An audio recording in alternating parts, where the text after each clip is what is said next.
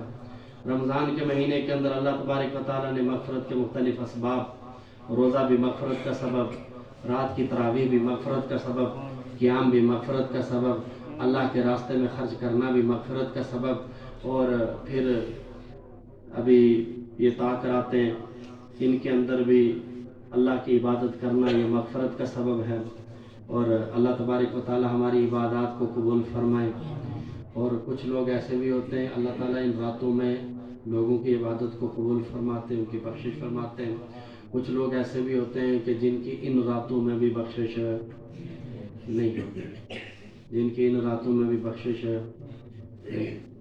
ان میں ایک بڑا گنہگار جو ہم میں سے ہر گھر میں موجود ہے، وہ ہے والدین کا نافرمان۔ والدین کے نافرمان کی اس رات میں بھی بخشش نہیں۔ اور اللہ تعالیٰ کیا کہتے ہیں؟ وَاخْفِضْ لَهُمَا جَنَاحَ الذُّلِّ مِنَ الرَّحْمَةِ وَقُلْ رَبِّ ارْحَمْهُمَا كَمَا رَبَّيَانِي صَغِيرًا، کہ اپنے والدین کے سامنے اپنے آپ کو گرا دو۔ وَاخْفِضْ لَهُمَا جَنَاحَ الذُّلِّ، کہ ان کے سامنے اپنے بازوں کو، اپنے پروں کو بچھا دو۔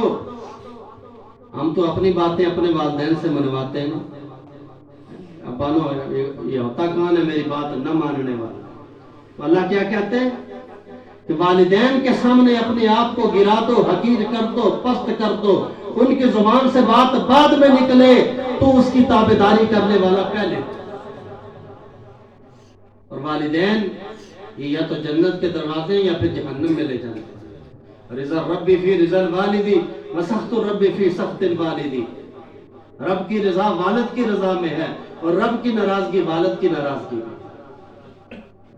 تو والدین کے نافرمان کی بھی اس رات بخشش ہے، عادی شراب خور کی بھی اس رات بخشش ہے، جو اپنی شلوار ٹخنوں سے نیچے گراتا ہے اس کی بھی اس رات بخشش ہے، کبیرہ گناہوں کا ارتکاب کرنے والے کی بھی اس رات بخشش نہیں ہوتی، اور قطع رحمی کرنے والوں کی، جو اپنے رشتہ داروں کے ساتھ قطع رحمی کرتا ہے، تعلق توڑتا ہے، ناطہ توڑتا ہے، اس کی بھی اس رات بخشش ہے۔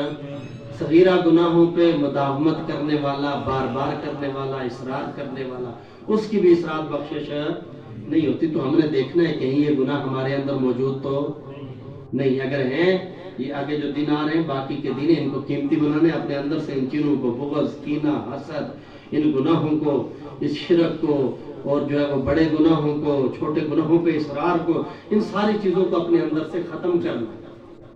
اور پھر اللہ تبارک و تعالی رمضان کے اندر ہر رات افطار کے وقت 10 لاکھ آدمیوں کو جہنم سے نکال کے جنت میں داخل کرتا۔ اور میرے بھائیو، جو آخری رات ہوتی ہے نا، آخری رات جس کو ہم چاند رات کہتے ہیں، وہ چاند رات نہیں ہے۔ وہ پتہ نہیں کس نے ہمیں یہ نام سکھا دیا چاند رات۔ اس کا نام کیا ہے آخری رات کا؟ کوئی جوان بتائے گا، بوڑھا نہیں۔ تو بال سفید ہے، ہمیں اس کا نام چاند رات بتایا گیا ہے۔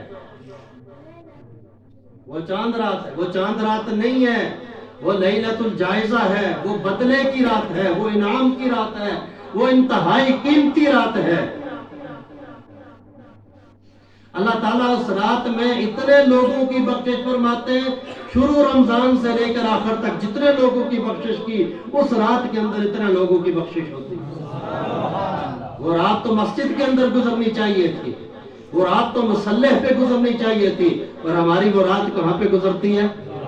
بازار کے اندر۔ جو ہی پتہ چلا چاند نظر آئے، لے موٹر سائیکل مظفر آباد، کلیاں، اور گوالے اور پتہ نہیں کدھر کدھر ہم پہنچے ہوتے ہیں، اور ساری رات پتہ نہیں کدھر رہتے ہیں، اور صبح آتے ہیں سحری کے وقت کوئی پہنچتا ہے، کوئی فجر کے وقت پہنچتا ہے، اور پتہ نہیں عید کی نماز بھی ہوئی کہ نہیں ہوئی۔ حالانکہ وہ تو تھا انعام لینے کا، یہ سارے رمضان میں جو روزے رکھے وہ عیدگاہ میں اللہ تبارک و تعالیٰ جب بندہ عید کی نماز پڑھ کے لوٹتا ہے، کوئی خوشبخت لوٹتا ہے، کوئی بدبخت لوٹتا ہے، وہ تو تھا انعام لینا، اس رات میں اللہ کو منانا۔ اور اللہ تعالیٰ نے ہماری اس عبادت کی تکمیل کی ہے کس پہ؟ خرچ پہ، فطرانے پہ۔ جو سب سے آخری عبادت ہے رمضان کی وہ کیا ہے جی؟ فطرانہ، جو عید کی صبح تک آپ نے بہر صورت کیا کرنا ہوتا ہے؟ ادا کرنا ہوتا ہے۔ صدقہ فطر جس کو ہم فطرانہ کہتے ہیں، صدقہ فطر کہتے ہیں اس کو، عید کی صبح تک بہر صورت ادا کرنا۔ اور یہ ضمناً ایک بات، ایک پتہ نہیں کسی ساتھی نے ابھی بیٹھے ہوئے تھے دسترخوان پہ، تو کسی نے مسئلہ بھی پوچھا تھا، تو اللہ نے ذہن میں بات ڈال دی، چلو آپ کے ساتھ شیئر کیے دیتے ہیں۔ صدقہ فطر ہر مسلمان عاقل بالغ صاحب نصاب پہ واجب ہے۔ اپنی طرف سے دے گا، اپنی اولاد کی طرف سے بھی دے گا، صغیرہ اولاد کی طرف سے، اور اپنی بیوی کی طرف سے بھی دے تو ادا ہو جائے گا، ضروری نہیں، کیونکہ بیوی کا مال اپنا ہے اور خامد کا مال اپنا ہے۔ بیوی پہ زکوٰۃ اپنی واجب ہوتی ہے، خامد پہ زکوٰۃ اپنی واجب ہوتی ہے نا۔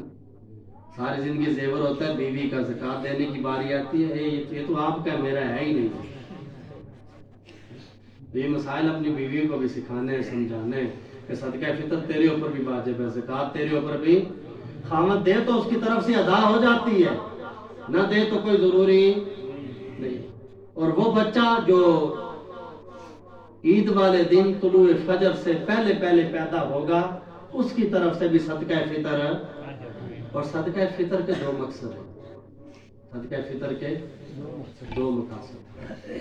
ایک مقصد تو یہ ہے کہ بندے کے روزوں کے اندر جو کمی کوتاہی ہوئی، روزے میں جو کمی کوتاہی ہوئی، جو کوئی لغو بات ہو گئی، روزے کا حق پورا ادا نہیں کر سکا، تلاوت پوری نہیں کر سکا، صدقہ خیرات نہیں کر سکا، اور بھلائی کے کام نہیں کر سکا، اللہ صدقہ فطر کی وجہ سے اس کمی کوتاہی کو پورا کر دے۔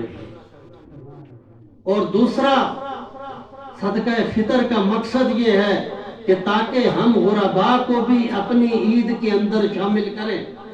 عید خوشی کا دن ہے، اللہ کے نبی صلی اللہ علیہ وسلم نے فرمایا یہ کھانے پینے اور گھر والوں کے ساتھ ہنسی خوشی گزارنے کا دن ہے، یہ خوشی کا دن ہے۔ تو وہ بندہ کہ جس کے پاس اسباب نہیں ہے، اللہ نے صدقہ فطر واجب کر کے یہ بتا دیا کہ اس کے اوپر خرچ کر کے اس کو بھی اپنی خوشی کے اندر شامل کرو۔ اور اللہ کے نبی صلی اللہ علیہ وسلم نے عملی طور پہ ہمیں یہ کام کر کے دکھایا، غرباء کو اپنی خوشیوں میں شریک کر کے دکھایا۔ بس یہ آخری بات کر کے بات ختم کرتا ہوں۔ اللہ کے نبی صلی اللہ علیہ وسلم جب عید کی نماز واجب ہوئی، تھوڑے آپ ہوشیار ہو کے بیٹھیں گے، جب عید کی نماز واجب ہوئی، اللہ کے نبی صلی اللہ علیہ وسلم نے دوسرے سال جب عید کی نماز پڑھنے کے لیے جا رہے تھے تو اللہ کے نبی صلی اللہ علیہ وسلم عیدگاہ کے قریب پہنچے،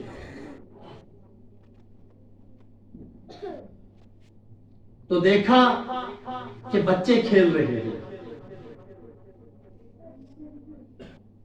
اور آپس میں خوشیاں منا رہے ہیں۔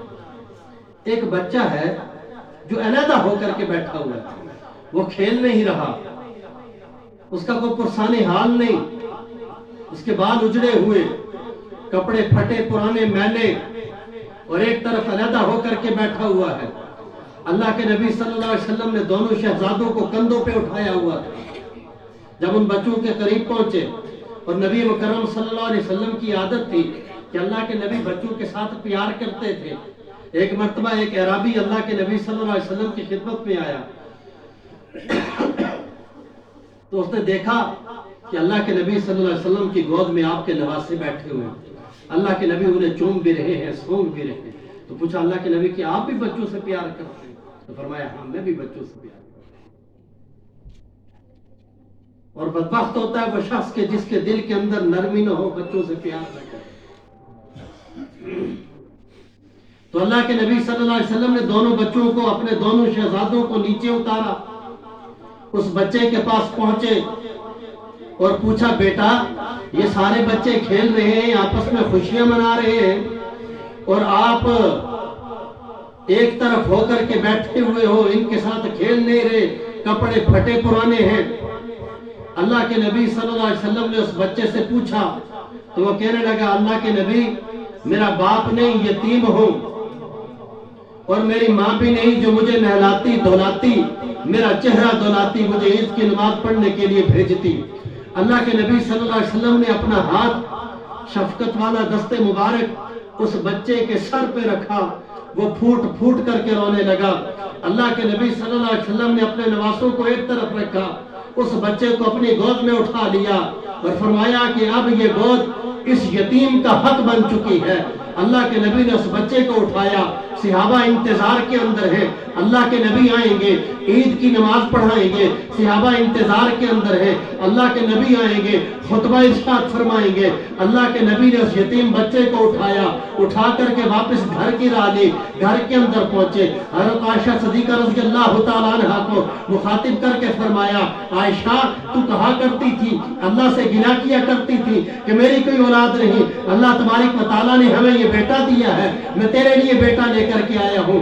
عائشہ پانی لے کر کے اما عائشہ صدیقہ رضی اللہ تعالیٰ عنہ پانی لے کر کے آتی ہے، وہ پانی ڈال رہی ہے، اللہ کے نبی اپنے ہاتھوں سے اس بچے کا سر دھو رہے ہیں، اسے نہلا رہے ہیں۔ اللہ کے نبی نے خود اس بچے کو نہلایا، دھلایا، اور پھر اپنے ہاتھوں سے اس کی آنکھوں کے اندر سرما ڈالا، اور پھر آدمی کو اپنی بیٹی کے گھر بھیجا کہ جاؤ جا کر کے میری بیٹی سے شہزادوں کے کپڑوں میں سے ایک جوڑا کپڑوں کا مانگ کر کے لاؤ تاکہ میں آج اپنے اس بچے کو پہناؤں۔ وہ کپڑے لائے گئے، اللہ کے نبی صلی اللہ علیہ وسلم نے خود اس بچے کو وہ کپڑے پہنائے، اور کپڑے پہنانے کے بعد اللہ کے نبی صلی اللہ علیہ وسلم نے رات کو گھر کے اندر دودھ میں کھجوریں ڈال کر کے رکھی تھی، وہ حلوہ اپنے ہاتھوں سے اس بچے کو کھلایا، کھلا کر کے اس بچے کو لے کے عید کی نماز پڑھنے کے لیے جانے لگے۔ اس بچے سے پوچھا بیٹا جب پچھلے سال اپنے والد کے ساتھ عید کی نماز پڑھنے کے لیے گئے تھے تو کس انداز سے گئے تھے؟ والد کے کندھوں پہ بیٹھ کر کے گئے تھے یا والد کی انگلی پکڑ کر کے گئے تھے؟ تو بیٹے اس بچے کو اللہ کے نبی صلی اللہ علیہ وسلم نے تسلی بھی دی، اما ترضى ان اكون والدك وعائشہ امك، کیا تو اس بات پہ راضی نہیں کہ میں محمد تیرا باپ ہوں، عائشہ تیری ماں ہو؟ اور اللہ کے نبی نے اس سے پوچھا کہ کس انداز سے نماز پڑھنے کے لیے گئے تھے؟ وہ بچہ کہنے لگا اللہ کے نبی پچھلے سال میں اپنے بابا کے کندھوں پہ بیٹھ کر کے عید کی نماز پڑھنے کے لیے گیا تھا۔ اللہ کے نبی نے دوش نبوت میں اس بچے کو سوار کر لیا اور لے کر کے عید کی نماز پڑھنے کے لیے جا رہے ہیں، اور جب عیدگاہ کے قریب پہنچتے ہیں وہی بچے جو کھیل رہے تھے، آپس میں خوشیاں منا رہے تھے، اس بچے کو اتار کر کے ان بچوں کے ساتھ چھوڑا۔ اللہ کے نبی ذرا ہٹ کے کھڑے ہو گئے کہ اس کو روتا ہوا دیکھا تھا، اسے پریشان حال دیکھا تھا، اسے اجڑا ہوا دیکھا تھا، ذرا اسے خوش ہوتا ہوا تو بھی دیکھ لو، ذرا دیکھو تو صحیح کہ یہ بچوں کے ساتھ کیسا خوش ہوتا ہے۔ اور قربان جائیے اس بچے کے مقدر پہ، وہ خوشی خوشی ان بچوں کے پاس جاتا ہے، وہ بچے اس سے پوچھتے ہیں تو اجڑا ہوا تھا، تیرے بال بکھرے ہوئے تھے، کپڑے پھٹے پرانے تھے، تیرا حال کوئی نہیں تھا، تو تیرے اندر یہ تبدیلی کیسے آئی؟ تو بچہ کہنے لگا سنو تھوڑی دیر پہلے میں یتیم تھا، اب محمد کریم میرے ابا ہیں، سنو تھوڑی دیر پہلے میری ماں نہیں تھی، اب اما عائشہ صدیقہ رضی اللہ تعالیٰ عنہ میری ماں ہے۔ اور وہ بچہ اس انداز سے کہہ رہا ہے، وہ سارے بچے سن کر کے کہنے لگے، حسرت اور افسوس کرنے لگے، کاش آج ہم بھی یتیم ہوتے، اللہ کے نبی صلی اللہ علیہ وسلم ہمارے بھی باپ بنتے، اما عائشہ صدیقہ رضی اللہ تعالیٰ عنہ ہماری بھی ماں بنتی۔ تو میرے بھائیوں اللہ کے نبی نے غربا کو اپنی خوشیوں کے اندر اس انداز میں شریک کر کے دکھائے۔ تو یہ ہماری عبادت، یہ تلاوت، یہ آج قرآن ختم ہوا، یہ آج نہیں ختم ہو گیا، یہ تو عبادت جاتی ہے عید تک، اور پھر مسلمان کی چھٹی نہیں، یہ جو پریکٹس کیا پورا مہینہ، آگے ساری سال جو ہے وہ اس کے اوپر امپلیمنٹیشن کرنی ہے، سارے سال اس کی تعمیل کرنی ہے، سارے سال اس کو اپنے اوپر نافذ کرنا ہے۔ تو میرے بھائیو آخر میں آپ سے ایک درخواست ہے کہ اللہ کے نبی صلی اللہ علیہ وسلم کی عادت شریفہ تھی، اور اللہ کے نبی صلی اللہ علیہ وسلم رمضان کے مہینے میں جہاں اور بہت ساری عبادات کرتے تھے، وہاں حدیث کے اندر آتا ہے کہ اللہ کے نبی بہت زیادہ سخی بھی ہوتے تھے اور سخاوت کے اندر چھوڑی ہوئی ہوا سے بھی زیادہ سخی ہوتے تھے۔ میں آپ کی توجہ دلانا چاہتا ہوں ایک بات کی طرف۔ آج غزہ کے اندر، فلسطین کے اندر ظالم ان بچوں کے اوپر بمباری کر کے اور عورتوں کو، بچوں کو، بوڑھوں کو مار رہے ہیں۔ ہم سارے لوگ اپنی استطاعت کے مطابق خرچ بھی کرتے ہیں، دیتے بھی ہیں، مختلف تنظیمیں بھی ہیں جو اکٹھا کر کے مال ان تک پہنچاتے بھی ہیں۔ کسی کو کھانا میسر ہوتا ہے، کسی کو نہیں بھی میسر ہوتا، لیکن کچھ نہ کچھ ہو رہا ہے۔ لیکن ایک جماعت ایسی بھی ہے جو کفر کے سامنے برسر پیکار ہے۔ ساری دنیا کفر مل کر کے ان پہ قابو نہیں پا رہی۔ ساری دنیا کفر کو انہوں نے ناکو چنے چبوائے ہوئے۔ وہ مجاہدین کی جماعت ہے، وہ مجاہدین جو برسر پیکار ہے۔ انہیں بھی کھانے کی ضرورت ہے، راشن کی ضرورت ہے، لڑنے کے لیے اسلحے کی بھی ضرورت ہے۔ اور اللہ کے نبی صلی اللہ تبارک و تعالیٰ نے قرآن کریم میں جو ہمیں مصارف بتائے ہیں، ان مصارف کے اندر زکوٰۃ کے مصارف، صدقہ فطر کے مصارف، خرچ کرنے کے جو مصارف بتائیں، ان میں ایک مستقل مصرف ہے مجاہدین پہ خرچ کرنا۔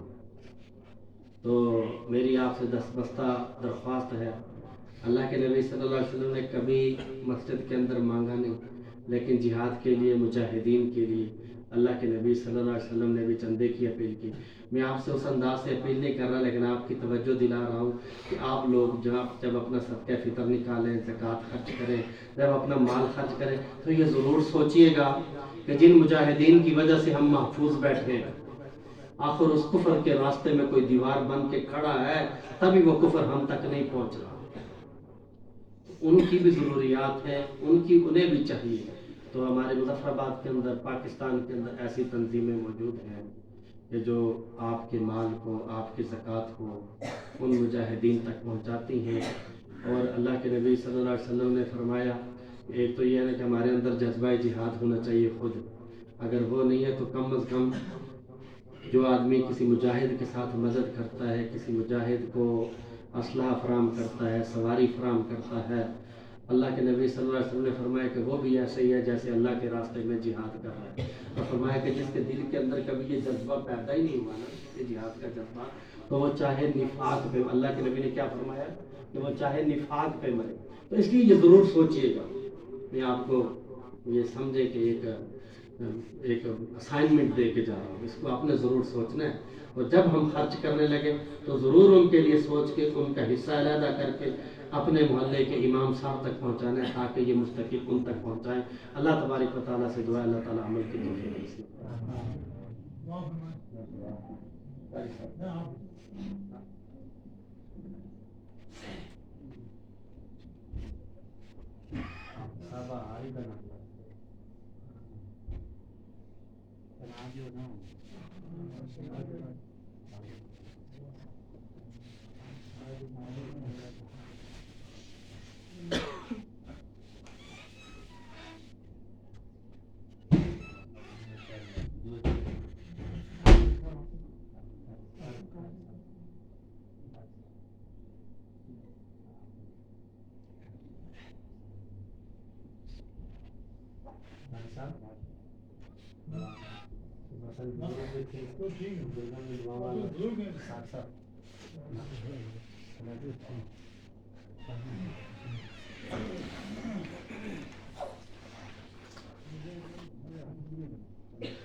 الحمد لله رب العالمين، الحمد لله حمدا كثيرا طيبا مباركا فيه، يا رب لك الحمد كما ينبغي لجلال وجهك وعظيم سلطانك۔ اللهم صل على سيدنا ومولانا محمد وعلى آل سيدنا ومولانا محمد وبارك وسلم وصل عليه۔ اللهم صل على سيدنا ومولانا محمد كلما ذكره الذاكرون، وصل على سيدنا ومولانا محمد كلما غفل عن ذكره الغافلون۔ ربنا لا تزغ قلوبنا بعد إذ هديتنا وهب لنا من لدنك رحمة إنك أنت الوهاب. یا اللہ جل شانہ، آج کی جو مبارک مجلس سجائی گئی، ختم قرآن کی مجلس، بڑی ہی بابرکت مجلس، بڑے ہی بابرکت لوگ خصوصاً علماء کرام اور آپ کے یہ نیک بندے جو خصوصاً اعتکاف والے ہیں